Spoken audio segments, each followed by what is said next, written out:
3 કળશી થઈ ઓ લાકડા ભરાવીને તો ટાટર વાપરીએ જુઓ હવે મોદીએ કાંઈ વધવા જ નથી દીધું પછી લાકડા ભરીને તો વાપરવું પડે ને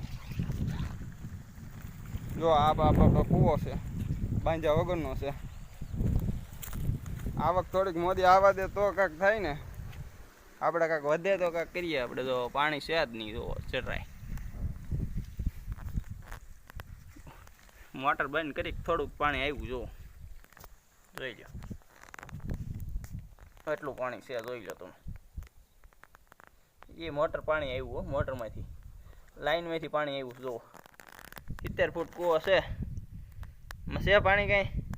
તળિયે ઝાટા કરી દીધો એમાં મોદી કે તમે ખેડૂતની આવક ડબલ કરવાની છે 2024માં ડબલ ઘટાડવાની હતી એમ નહોતા કહેતા મોદી રમી ગયો આપણી સાથે 5 વર્ષ હજી 5 વર્ષ આવી જવાનો છે યાર ભલે